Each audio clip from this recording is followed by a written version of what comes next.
Juror in Kyle Rittenhouse trial dismissed for telling joke about police shooting of Jacob BlakeThe incident occurred when a male juror made a joke about the shooting while being escorted to his car, Judge Bruce Schroeder said. "I am going to summarize what I remember, what I was told," Schroeder said. He was telling a joke, he told the officer. He made a reference about telling a joke about why did it take 7 shots to shoot Jacob Blake, something to that effect. Kenosha County Assistant District Attorney Thomas Binger took particular issue with the incident.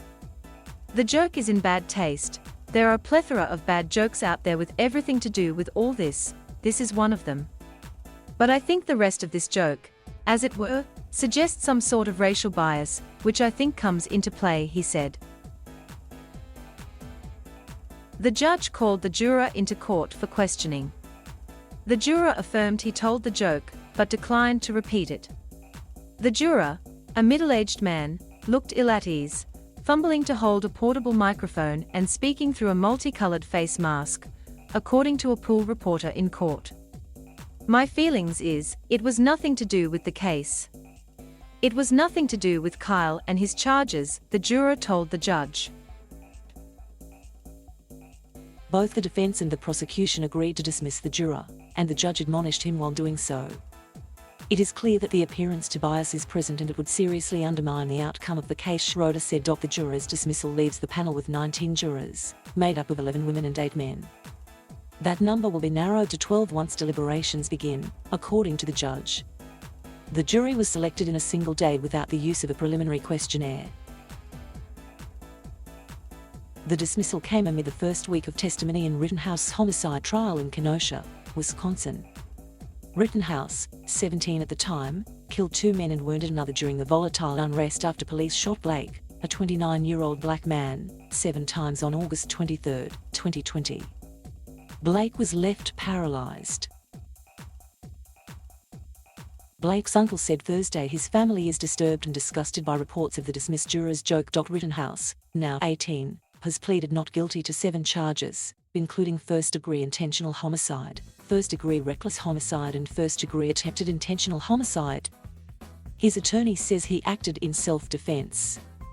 Rittenhouse fired an AR-15 style weapon 8 times in all during the unrest, 4 shots at Joseph Rosenbaum, who was unarmed, 2 shots at an unarmed unknown individual who kicked Rittenhouse, 1 fatal shot at Anthony Heber, who hit Rittenhouse with a skateboard, and 1 shot at Gage Grosskreutz, who was holding a gun, according to prosecutors.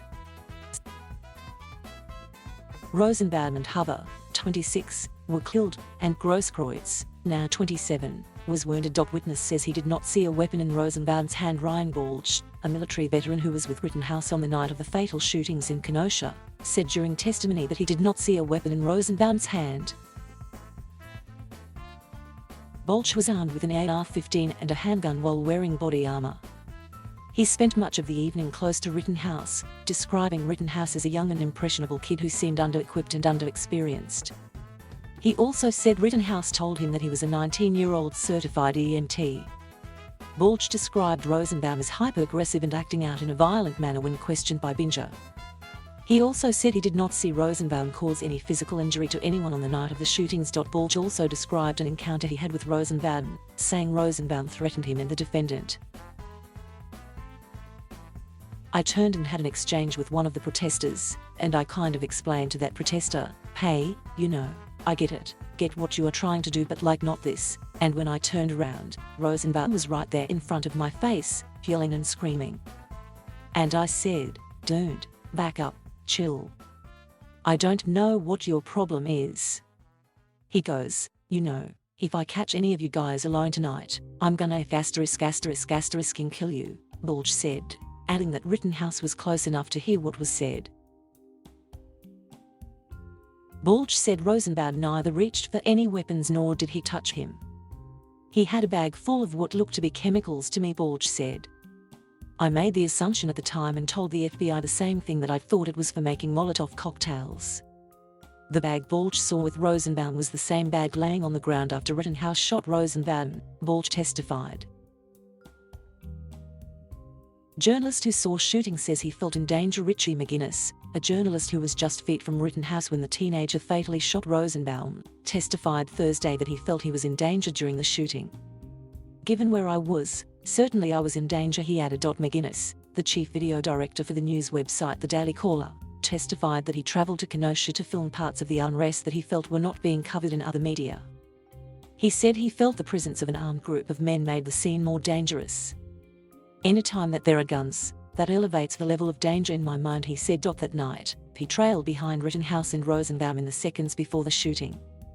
He said his eyes were fixated on the barrel of the weapon because I didn't want to end up on the receiving end of that.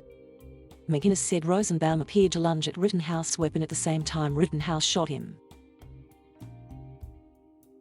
"It was as if, if you were to lunge at somebody, if anybody were to lunge, they would probably stop themselves, from falling face down on the ground, but the shots were fired in the exact instance that his momentum was going forward and that continued until Mr. Rosenbaum landed on the ground," McGinnis said. After the shooting, McGinnis tried to render aid to Rosenbaum, who was lying lifeless on the ground. McGinnis and several other people carried Rosenbaum across the street to a car and then rode in the trunk to a nearby hospital. "We drove down a small ramp and at that point I was alone in the back with Mr. Rosenbaum and I was just telling him that we are going to have a beer together afterwards and it was all going to be okay," McGinnis said. McGinnis at times became emotional during his testimony, wiping his face and sniffling as he turned to watch video of the shooting. "Is it hard for you to see that?" Prosecutor Binger asked him. "I certainly don't like to watch it," McGinnis replied. McGinnis said he told police Rittenhouse was trying to evade individuals, including Rosenbaum, prior to the fatal shooting. Rittenhouse did not seem menacing aside from the fact he had a weapon, McGinnis said. Videos show final moments. Thank you for watching. Please subscribe